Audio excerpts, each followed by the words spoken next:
राष्ट्रीय युवा दिवस 2023 का विषय क्या है, इसका थीम क्या है? तो देख लीजिए थीम क्या है। विकसित युवा, विकसित भारत है, ठीक है? विकसित युवा, विकसित भारत है। राष्ट्रीय युवा दिवस कब मनाया जाता है? तो 12 जनवरी को मनाया जाता है। 12 जनवरी को जो है राष्ट्रीय युवा दिवस मनाया जाता है। हाल ही में प्रसिद्ध व्यक्तित्व बानी जयराम का निर्धन हो गया। उनका संबंध किस क्षेत्र से था? तो इनका जो संबंध है, संगीत से इनका संबंध है और आपको ध्यान रखना है कि आपके पार्श्व गायिका हैं। पार्श्व गायिका किसे बोला जाता है? जो आपके पर्दे के पीछे से गाती हैं, उन्हें बोला जाता है, पार्श्व गायिका बोला जाता है। नेक्स्ट है कि 74वां गणतंत्र दिवस की झांकी में किस राज्य की झांकी को प्रथम स्थान मिला है? तो इसमें जो पहला स्थान मिला है, उत्तराखंड की झांकी को पहला स्थान मिलता है। दूसरा स्थान आपको याद रखना है, दूसरा स्थान महाराष्ट्र की झांकी को मिला है।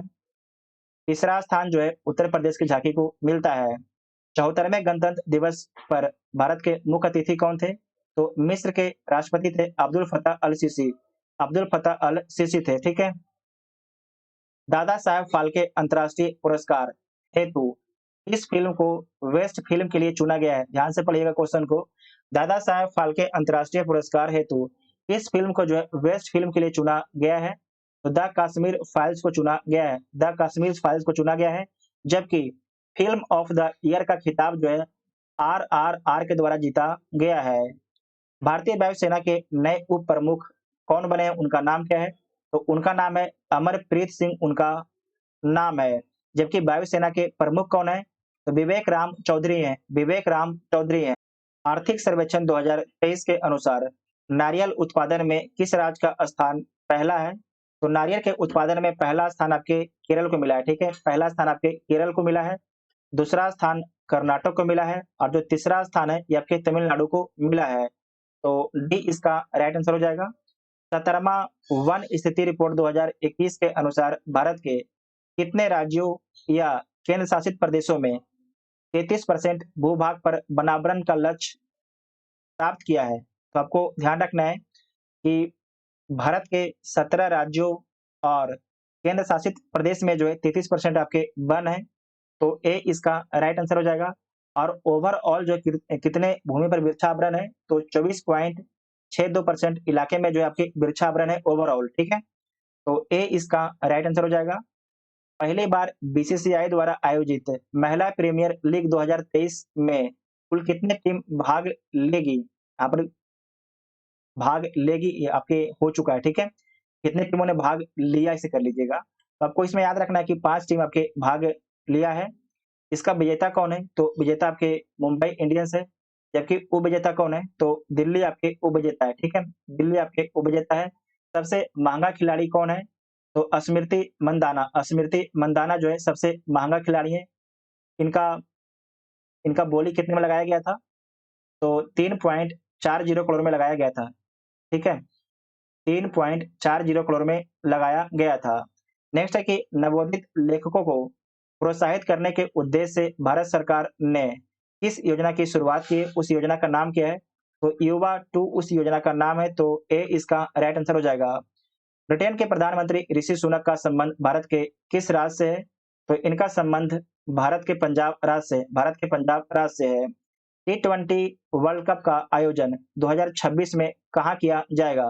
तो 2026 का जो आयोजन है भारत और श्रीलंका में किया जाएगा, भारत और श्रीलंका में किया जाएगा।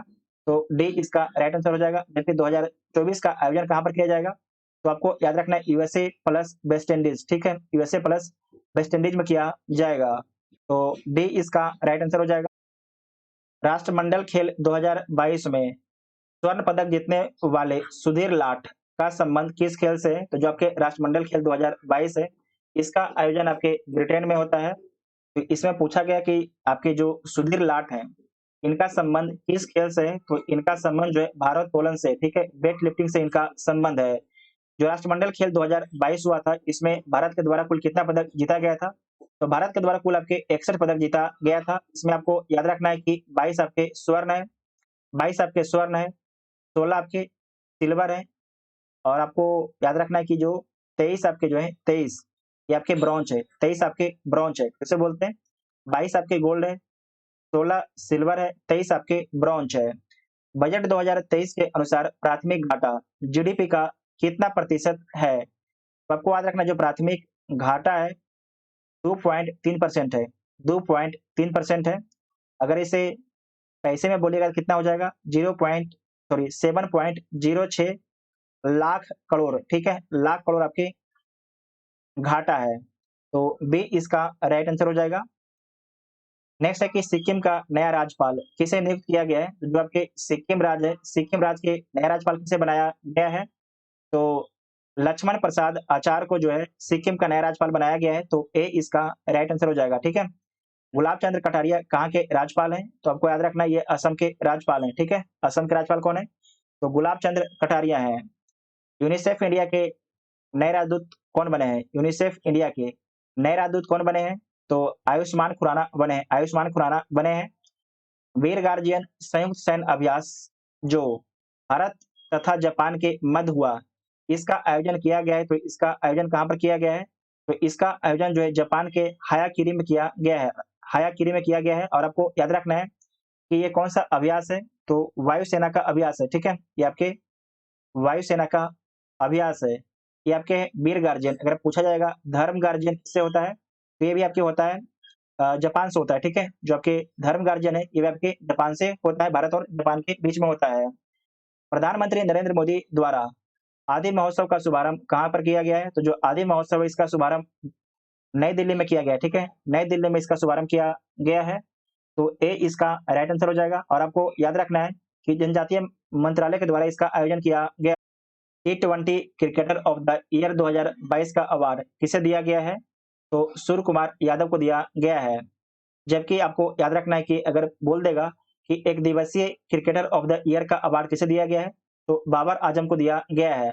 अगर बोल देगा टेस्ट का किसे दिया गया है? तो बेन स्टोक को दिया गया है टेस्ट का, ठीक है?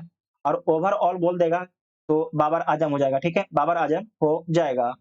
नेक्स्ट है कि पद्म विभूषण पुरस्कार 2023 से सम्मानित श्रीनिवास वर्धन का संबंध किस क्षेत्र से है? इनका संबंध जो है किस क्षेत्र से है? तो इनका संबंध विज्ञान से, तो ए इसका राइट आंसर हो जाएगा। आप लोग कमेंट करके बताइएगा कि कितने लोगों को जो है पद्म विभूषण पुरस्कार दिया गया है, आप सभी लोग कमेंट करके बताइएगा।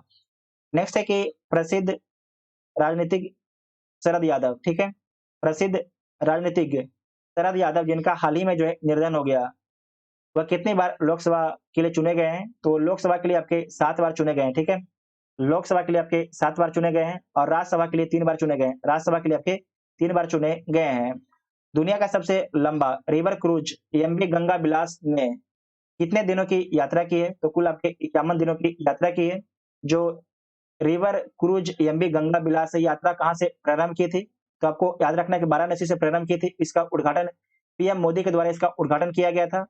और कितने देश से होकर गुजरेगी? तो दो देश से होकर गुजरेगी। और कितने राज्य से होकर गुजरी है? तो आपको याद रखना है उत्तर प्रदेश, बिहार, झारखंड, पश्चिम बंगाल, उसके बाद पश्चिम बंगाल के बाद आपको हो जाएगा असम, ठीक है? तो 1, 2, 3, 4, 5, 5 राज्यों से होकर गुजरी है और 2 देश से होकर आपके गुजरी है। कितना दूरी आपके तय किया है? तो आपको याद रखना है लगभग जो है 3200 किलोमीटर आपने दूरी तय किया है, 3200 किलोमीटर। तो ए इसका राइट आंसर हो जाएगा। भारत सरकार ने किस देश से 12 चीते लाने हेतु समझौता किया है? तो किससे किया है? ये आपके दक्षिण अफ्रीका से किया गया है, ठीक है? दक्षिण अफ्रीका से किया गया है, भारत में लाया भी गया है। कहाँ पर लाया गया है? तो मध्य प्रदेश के कुल्लू नेशनल पार्क में लाया गया है। और आपको याद रखना है कि जो नामीबिया है, नामीबिया से 8 चीता लाया गया था, उसमें 1 चीता की मृत्यु हो गई। जो चीता की मृत्यु उसका नाम क्या है? तो सासा उसका नाम है। जिस भी चीता का मृत्यु हुआ है उसका नाम क्या था? तो सासा उसका नाम था। आपको याद रखना है, वेरी वेरी इंपॉर्टेंट पॉइंट है। नेक्स्ट है कि पुस्तक the magic of the last story, the magic of the last story जो बुक है, इसके लेखक कौन है? तो सुधा मूर्ति इसके लेखक हैं। प्रति वर्ष समर्पण दिवस मनाया जाता है, तो कब मनाया जाता है? 11 फरवरी को मनाया जाता है। शहाबुद्दीन चुप्पू को किस देश का नया राष्ट्रपति बनाया गया है? तो बांग्लादेश के नया राष्ट्रपति बनाया गया है शहाबुद्दीन चुप्पू को। और साथ ही आपको याद रखना है कि जो बांग्लादेश है, बांग्लादेश के प्रधानमंत्री कौन है? तो शेख हसीना बांग्लादेश की प्रधानमंत्री हैं।